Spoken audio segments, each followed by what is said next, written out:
Hi guys! For today's video, magluluto tayo ng pork dinuguan with chicharong bulaklak. Una, prituhin muna natin ang chicharong bulaklak. Ito ay nailaga na kanina kaya ito ay ready to fry na. Pagkatapos nating ilagay lahat ang chicharong bulaklak, takpan ito dahil malakas tumalsik ang mantika nito. Makalipas ang ilang sandali ay buksan ang takip. Atin itong baliktarin para maluto rin ang kabilang side. Makalipas ang ilang minuto ay luto na ang chicharong bulaklak. Atin na itong hanguin at itabi muna sandali. Next nating gagawin ay maglagay ng mantika sa mainit na kawali. Igisa natin ang bawang, haluin hanggang mag-golden brown.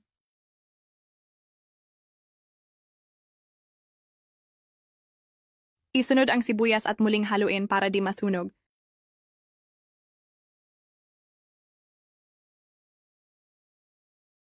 Isunod ang luya, mas marami mas maganda. Haluin lang natin hanggang lumabas ang aroma ng ating mga aromatic.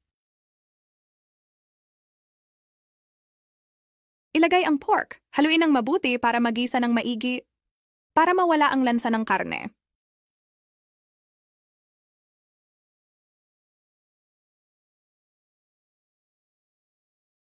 At pagkatapos haluin, lagyan natin ito ng takip.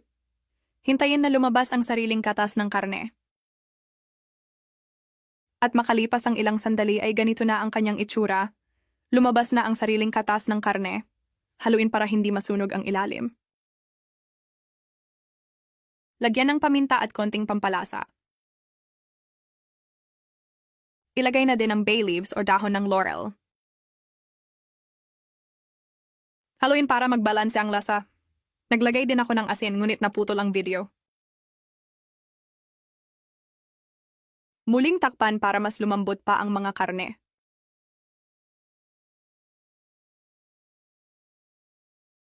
Makalipas ang ilang minuto ay ganito na ang kanyang itsura.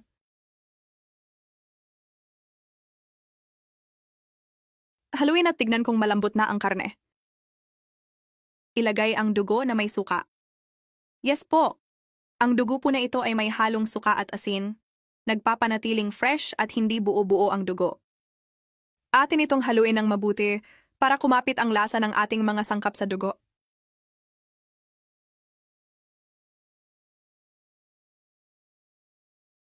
Makalipas ang ilang sandali, muli nating itong takpan para kumulo at maluto ang dugo. Makalipas ang ilang minuto ay kumukulo na, alisin natin ang takip. Haluin natin siya ng haluin, at sa pagkakataong ito ay hindi na natin siya tatakpan pa. Muli akong naglagay ng paminta at konting patis.